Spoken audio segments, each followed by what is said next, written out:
now, ladies and gentlemen, performing his new show, Songs from My Life, won't you please welcome to the stage Mr. Tommy Nichols.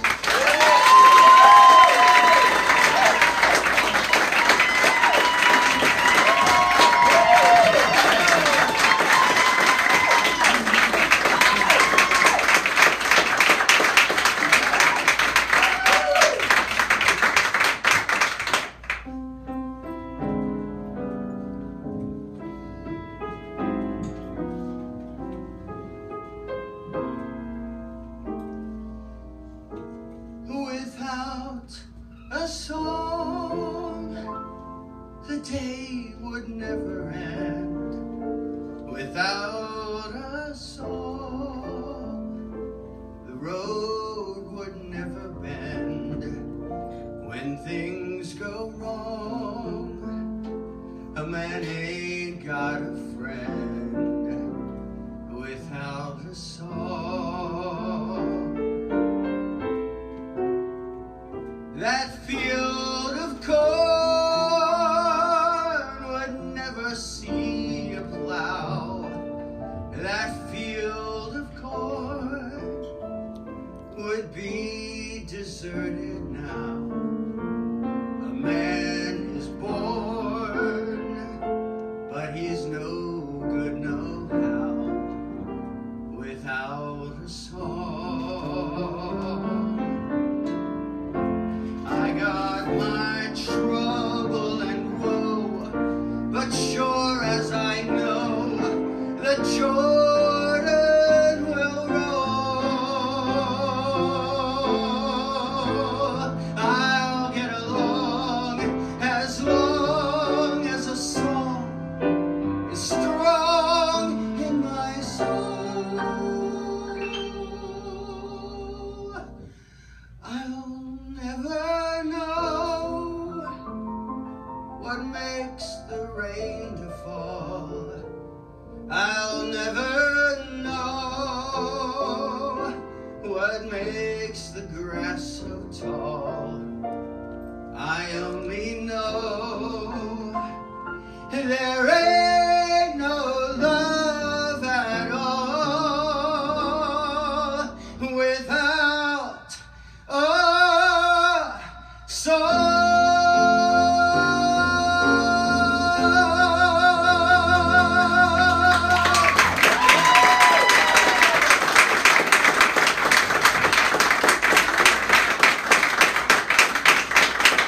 Thank you. This is so exciting. I have so many friends and frenemies.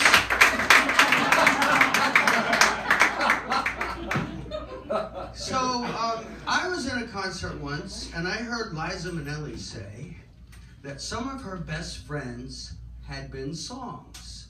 And I really related to that because throughout my whole life, some of my best friends have been songs. And so tonight I want to share some of these songs from different little points in my life.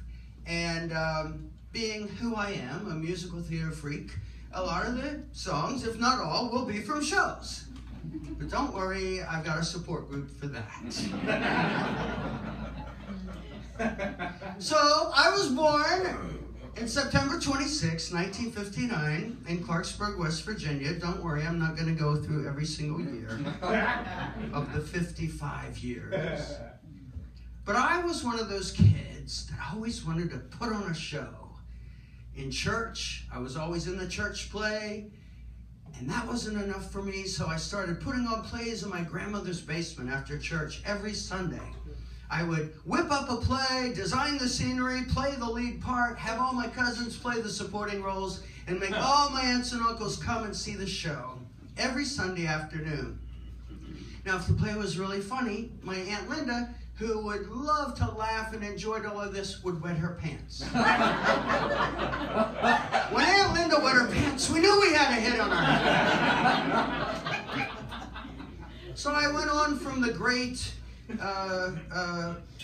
growing up time I had in Clarksburg, West Virginia, doing summer theater, theater in school, to college. I went to that great citadel of theatrical endeavor, West Virginia University.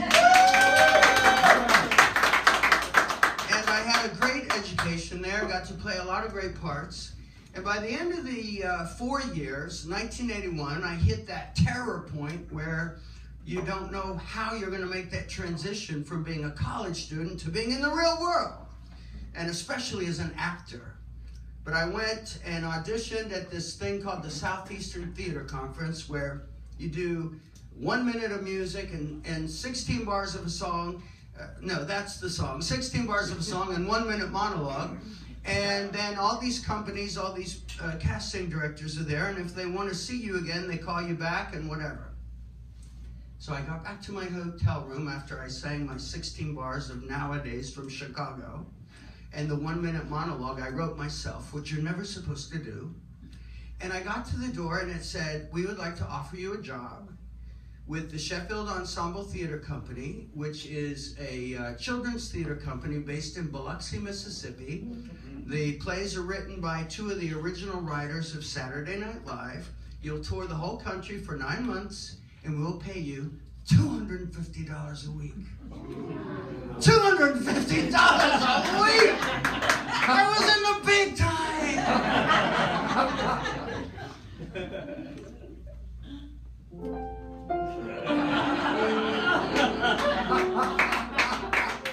I don't believe it. Pinch me to see if I am awake. I can't believe it. Wake me and say there's been a mistake. No, don't. I'd sooner sleep on, in case that is until this dream has gone. No, this is no dream, my friend. This, it would seem, is where my troubles end. So stand well back, I'm coming through. Nothing can stop me now. Watch out, world, I'm warning you.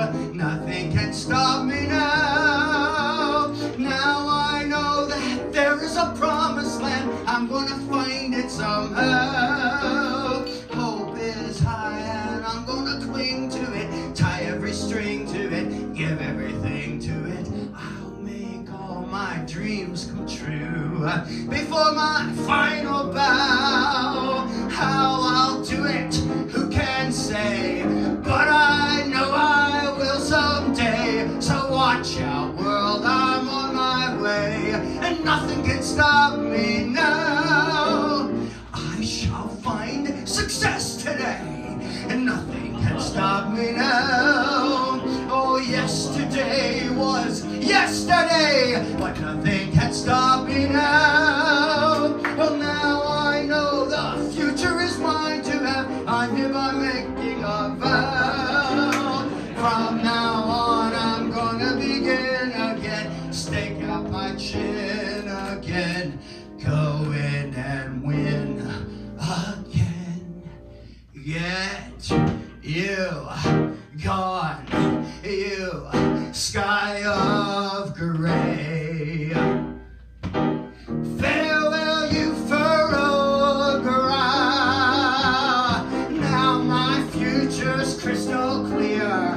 No more woe for me to fear. I'm gonna stand this world up on its ear, and I'll succeed somehow. Nothing can stop me now.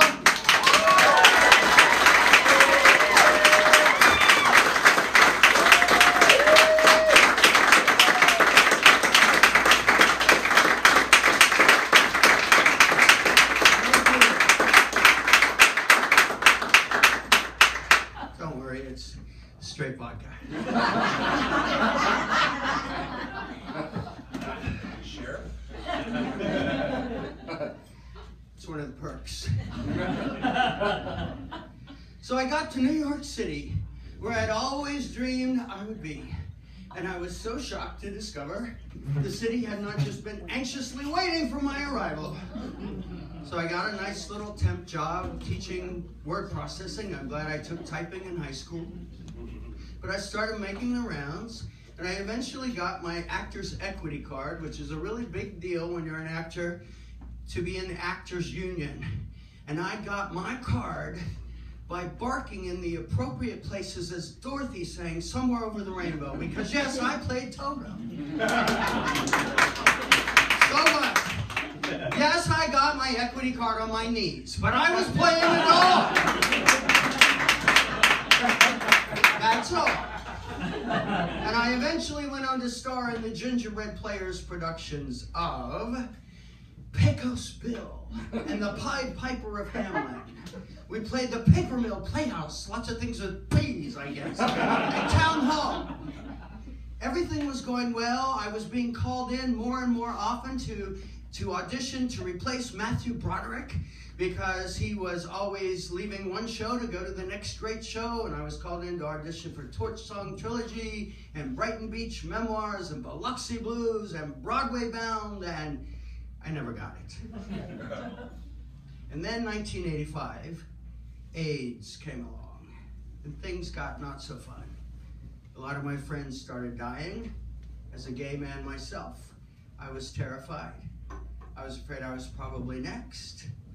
And I got serious with God, who I pretended I didn't believe in for a while. And I cried out one night in my room, please help me, God. Jesus, if you're real, if you are who I thought you were in Sunday school, I need help.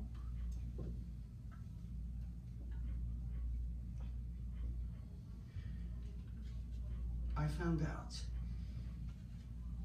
that when all you have is God, turns out God is all you need.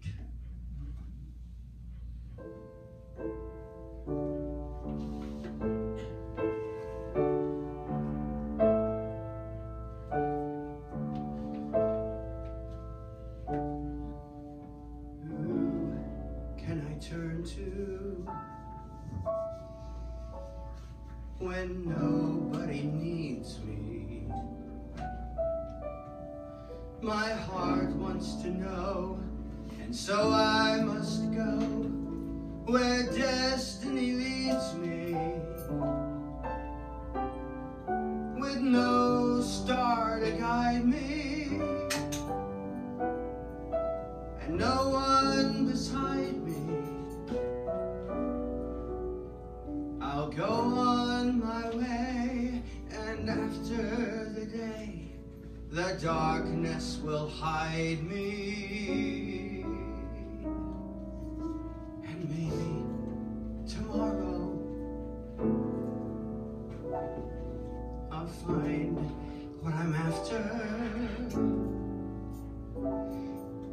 I'll throw off my sorrow, beg, steal, or borrow my share of laughter. With you, I could learn to. With you, on a new day. But who can I turn to if you turn away?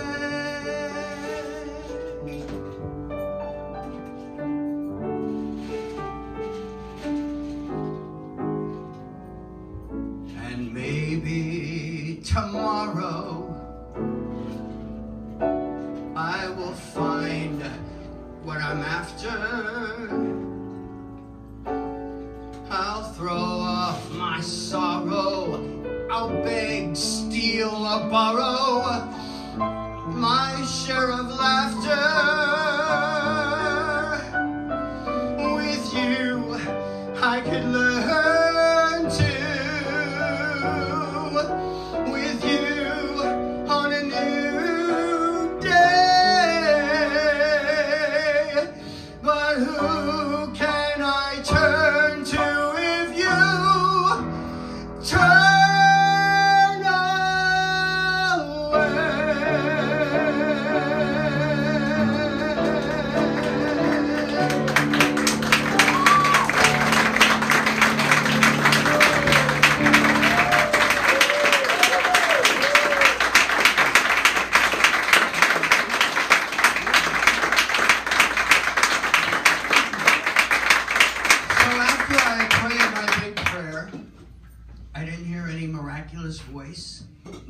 sign from heaven, but I got it in my mind that I should call this girl Laura. Now, Laura and I had gone to school together back in West Virginia. She had come from New York City to West Virginia to study theater. That part's weird enough. But we met there, but we were just friends. She had boyfriends. I had boyfriends. But now when I was in trouble, she's the one that came to my mind because she had gotten born again and was going to this church in New York City with a bunch of the kids that had moved up here from West Virginia University. They were the biggest pot dealers in the whole theater department, and they all got born again. And they burned everything they had. What a fire that must have been. But anyway, when I got in trouble, I called this Laura, my friend, and I said, Laura, this is Tommy. Can I come to church with you? She told me later she almost passed out. I was the last person of all our friends she ever thought would want to go to church. And my boyfriend, the guy I was living with, said, can I go too? I was like, no way, this is my salvation. You're the one that got me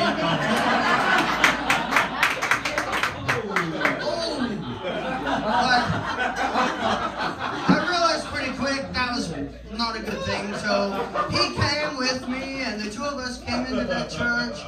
We threw ourselves into God, and pretty soon he got a show and he moved out of town, and I just got very involved in the church, and I decided I was throwing everything of my past away. I shall be gay no more. I shall be in musical theater no more. Anything that I like or is part of me must not be right. It must be bad.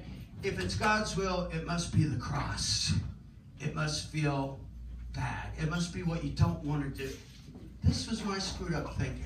I put that on myself. That's not what I was being taught. Anyway, I got very involved in the music ministry at that church, and there was this wonderful music minister there. His name was Bill McCabe, and he's my piano player tonight.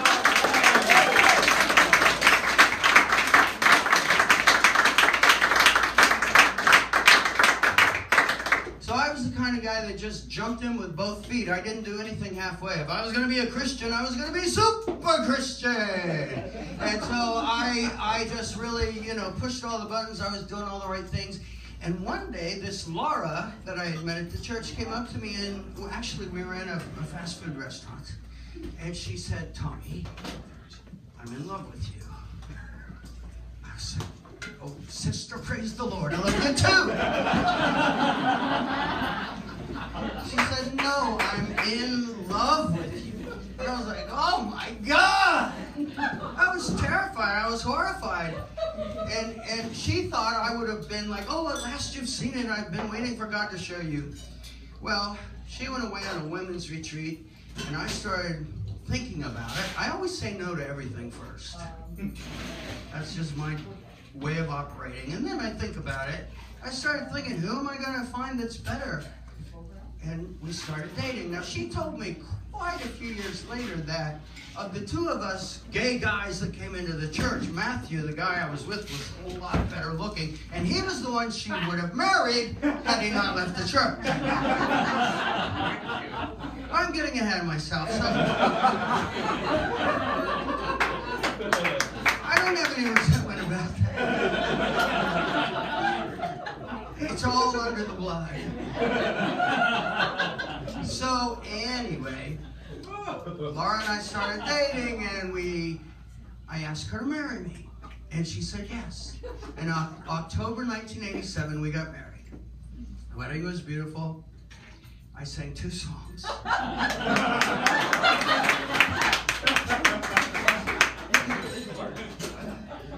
But the honeymoon, I was terrified. I remember being in that beautiful bathroom in our suite in the Plaza Hotel on our honeymoon night in my little red silk boxers that my Christian brothers of the church had given me as a present. And I was terrified because I was 28 years old and I had never been sexually intimate with a woman. I didn't know what was waiting for me outside that door, but I opened it and I stepped out like Peter getting out of the boat and walking on water.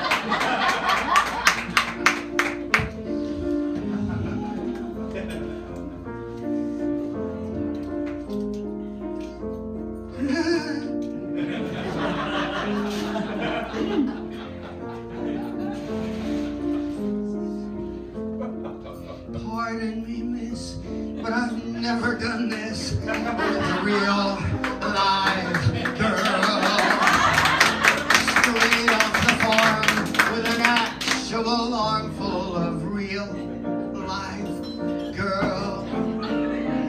Pardon me if your affectionate squeeze fogs up my goggles and buckles my knees. I'm simply drowned in the sight and the sound and the scent and the feel of a real live girl. Oh, I've seen photographs and facsimiles that have set my heart off in a whirl, but nothing can beat getting swept off your feet by a real live girl. Oh, dreams in your bunk don't compare with a hunk of a real live girl. Speaking of miracles, this must be it.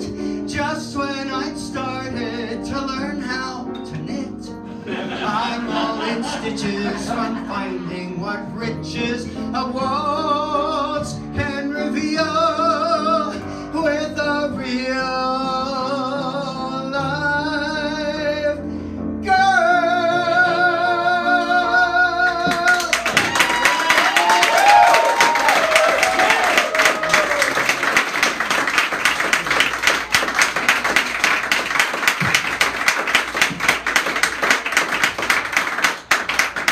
So,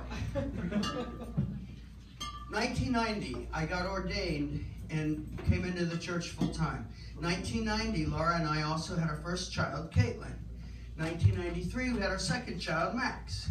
1995, we had our third child, Harry. We had no problems in that department, if you know what I mean. But it turns out that human beings are basically incompatible to begin with. And when you get married in your mid-20s or so, you kind of develop very strong opinions about how things should be done and whose family and what holidays should be celebrated with and all of that. But on a deeper level, we started to realize we were both broken people. A lot of faith in God, but broken. The issues started to really issue.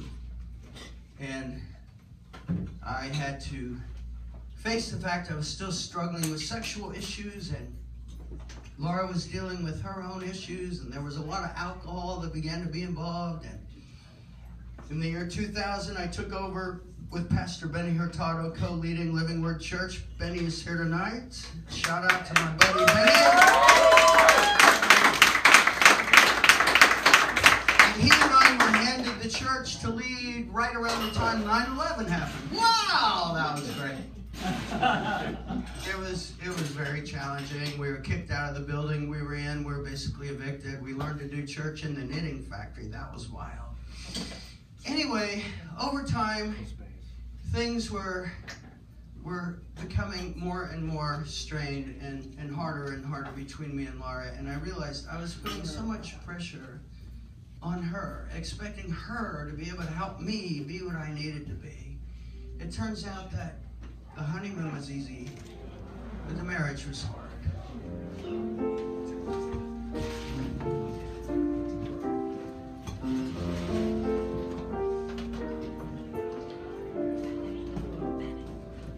Anyone can whistle, that's what they say, easy.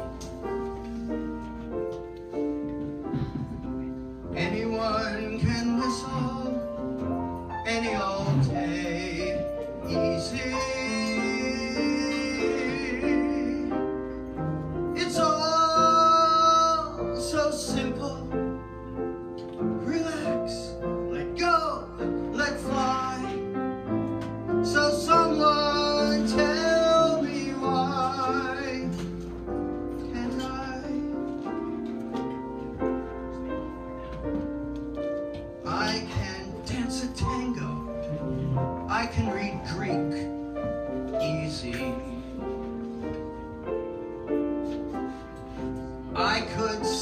dragon any old week. Easy. What's hard is simple. What's natural comes hard. Maybe you could show me how to let go, lower my guard, learn to be free. Maybe if you'd whistle for me.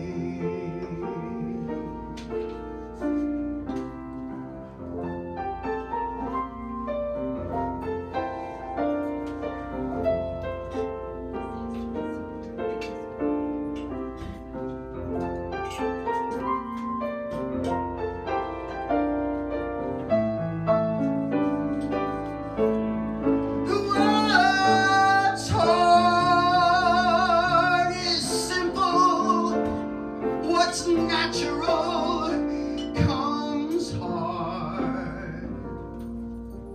Maybe you could show me how to let go, lower my guard, learn to be free. Maybe if you'd whistle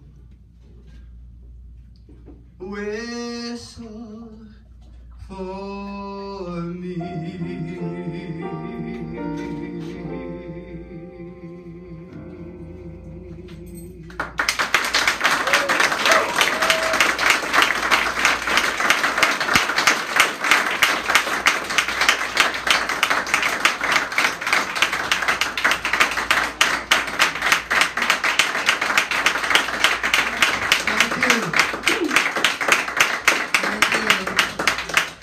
So,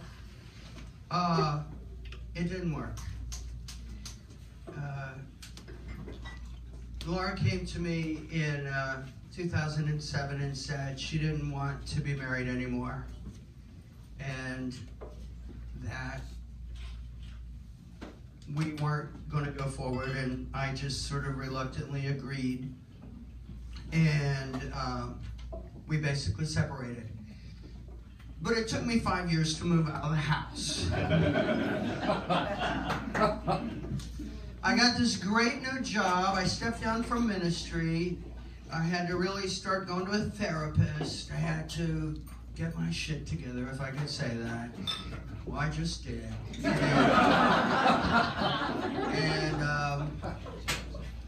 So in 2012, toward the end of 2012, I had this great job. Now I was a fundraiser for a great medical college. Some of my colleagues are here tonight. Thank you guys for being here. And Weill Cornell, yes.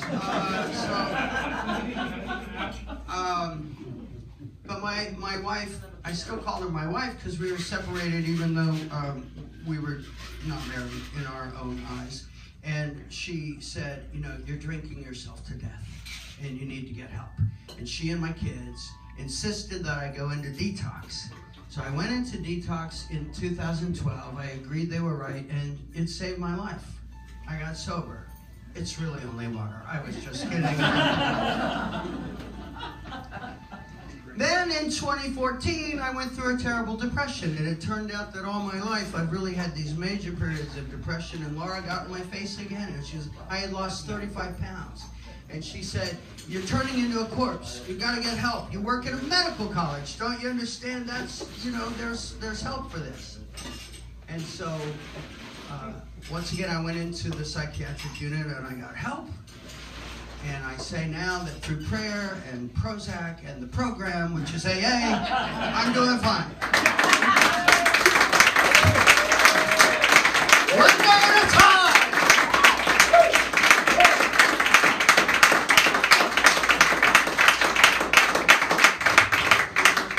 But that brings me to the saddest part of the night. Earlier this year, my brother-in-law, right before Easter, hung himself. And we had raised our kids together, and we were so close. We were always with each other at holidays. And 2 days later, Laura was over there helping her sister with funeral arrangements. There was a terrible accident, and she fell and hit her head so hard it killed her. And so we had 2 terrible deaths in that period of time.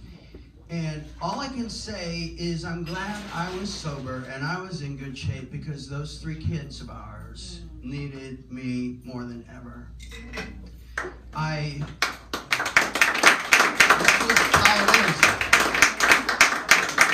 was remembering as I was putting this together, there was this one night Katie came down, and she seemed very anxious and troubled, and I was like, "What's wrong, honey?" And she said, "You know, I'm afraid that something I say or do will make you drink again." And I said, no, you can't carry that. If I choose to drink, that's on me. Nothing you do or say can do that. And she said, "Well, I need to ask you something." And I said, "Okay, what?" And she said, "If you and Mom getting married was a mistake, were me and my brothers a mistake?" And I was like so full of love, and I said, "Absolutely not. You're the 3 best things that ever happened to me. I am so happy to have you. I don't regret a minute of it." And one of the things that I've been thinking about as my kids now are 24 and 22 and 20 is what a joy it's been, even through the challenges of life, even though through everything me and Laura went through, they never doubted that they were loved. They never doubted that they were secure in how we felt about each of them. And raising them and teaching them the limited amount that we've known about life has been a highlight of living for me so far.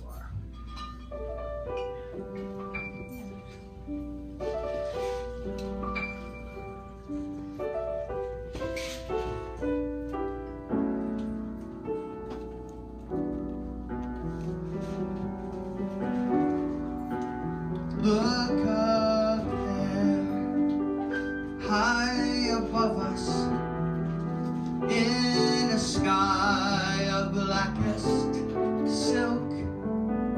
See how round, like a cookie. See how white as milk.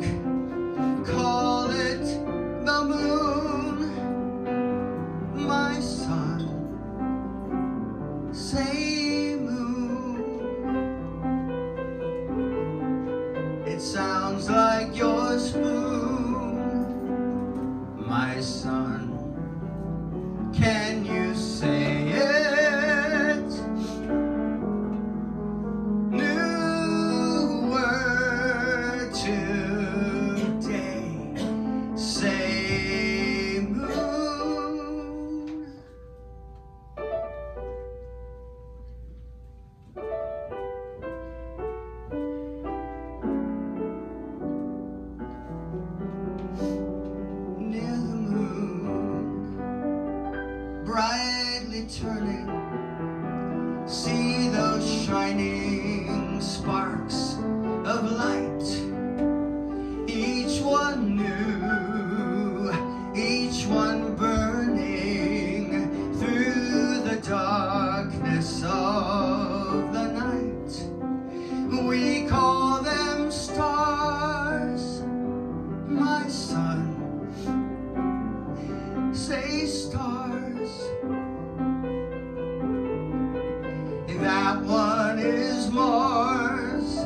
so hard to say,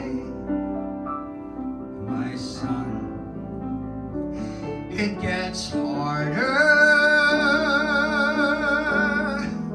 New words today. We'll learn to say, learn moon, learn stars, learn love.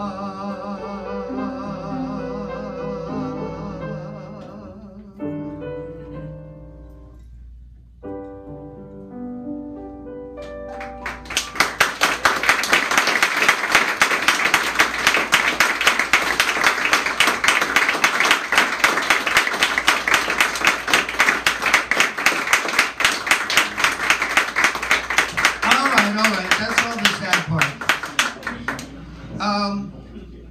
The only medication I have left in my life, other than coffee, is show tunes. And as my dear sister Liza said, some of her best friends have been songs, some of mine are too, and I've gotten to play a lot of great characters in shows over the years. Everything from Jesus and Godspell. My little harlot Sharon is here, who is, that's what you played in the show. I don't mean to cast personal. If the boa fits. Everything from Jesus and Godspell to the Devil and Damn Yankees. And tonight I want to share with you one song from Damn Yankees. This one is the Devil song. I played the Devil, Applegate, and I share it with you because, well, the Devil gets all the best songs. I don't know. Yes, sir!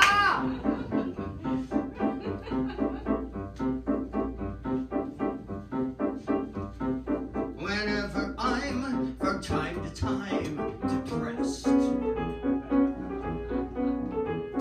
the trauma wells and swells within my breast, I find some pride from deep inside of me, 'cause I fondly stroll the lane of memory. I see Bonaparte, a mean one, if ever I have seen one, and Nero fiddling through that lovely blaze, Antoinette, dainty queen with a great guillotine. Yeah, those are the good old days. I see Indians dragging an empty covered wagon, when scalping the settlers was the latest craze, and that glorious morn Jack the Ripper was born. Those were the good old days. I'd sit in my rocking chair, so peacefully rocking there, counting my blessings by the score. The rack was in fashion, the plagues were my passion. Each day held a new joy in store. Was anybody happy? I see cannibals munching, a missionary luncheon.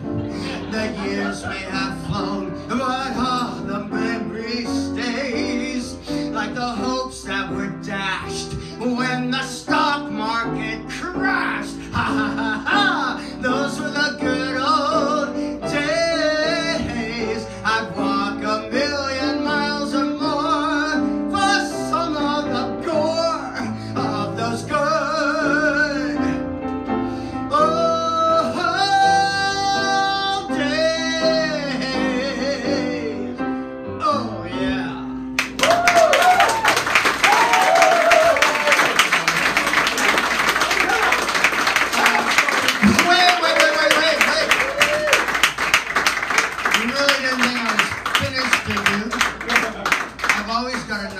dollars. Oh, I was so contented when prisons were invented, and the ones with the gallows set my heart ablaze. I was burning with pride the day Bonnie met Clyde.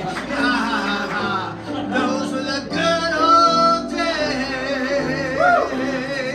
I dozed by the fireside, dreaming of cyanide, with neither a worry or a care. And how can one measure the infinite pleasure of dreaming of the electric chair? Some people found it shocking. And in the aisles I'd slay 'em with arson and with mayhem. It's a hammy routine, but it always plays. And my favorite encore was the 100 Years' War. Yeah, those were the good old days. I gladly sail the 7 seas for just one reprise of those good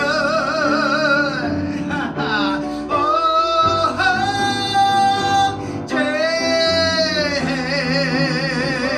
Oh yeah.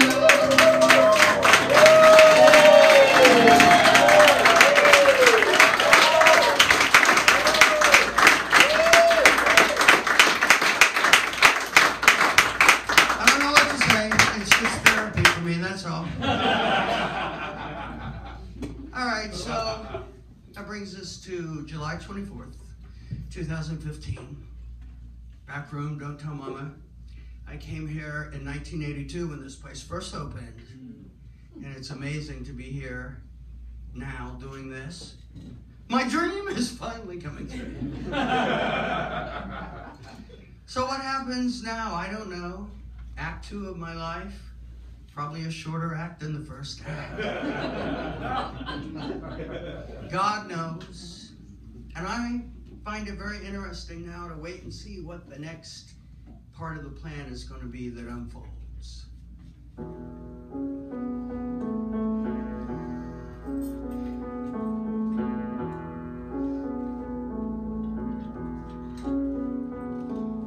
Somebody hold me too close. Somebody hurt me too much. Somebody sit in my chair and ruin my sleep and make me aware of being alive. Being alive. Somebody need me too much. Somebody know me too well.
I'm having the applause recorded so I can play it at night in my room.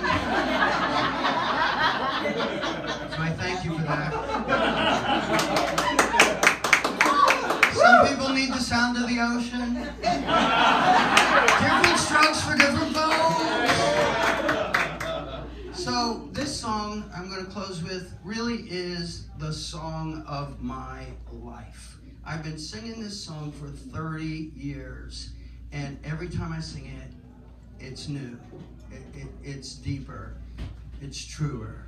So let me just lay it on you, and then you can all go home or go out and drink, because I can. I'm allergic to alcohol. That's the issue. Or maybe I used up all my drinking in a very compressed time. I better shut up.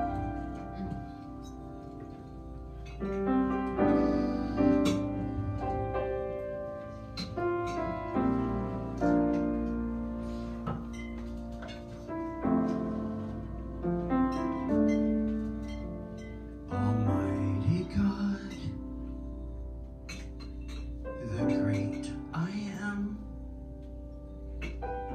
immovable rock, omnipotent, powerful, awesome Lord,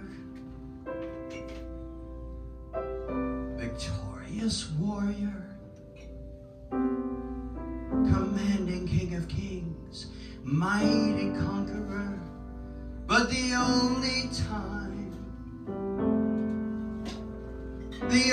time I ever saw him run was when he ran to me, took me in his arms, held my head to his chest, said, "My son's come home again," lifted my face, wiped the tears from my eyes, with forgiveness in his voice. He said, "Son, do you know I still love you?"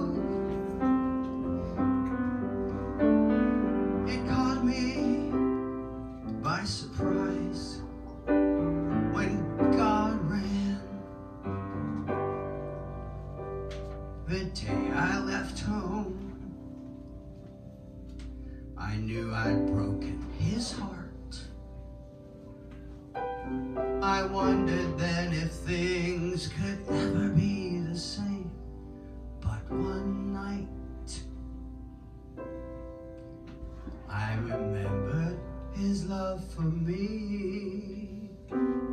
And down that dusty road ahead I could see, and it's the only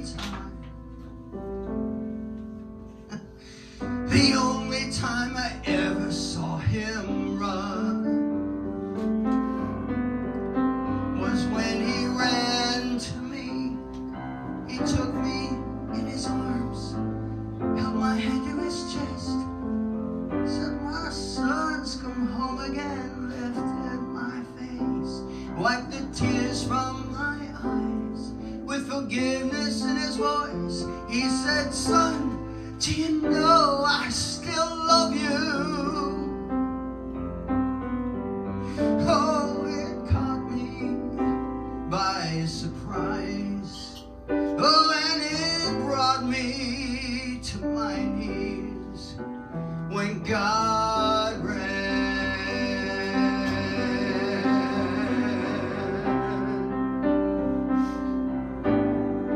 Oh, yes.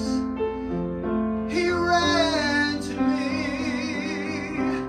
Oh, yeah. And I ran to him. Holy One, righteous Judge, he turned my way. Well, now I know he'd been waiting for this day. And then he ran to me. He took me in his arms, held my head to his chest, said, "My son's come home again," lifted my face, wiped the tears from my eyes, with forgiveness in his voice. I felt his love for me, and then he ran to me. He took me in his arms, held my head to his chest, said, "My son's come home again," lifted my face, wiped the tears from my eyes, with forgiveness in his voice.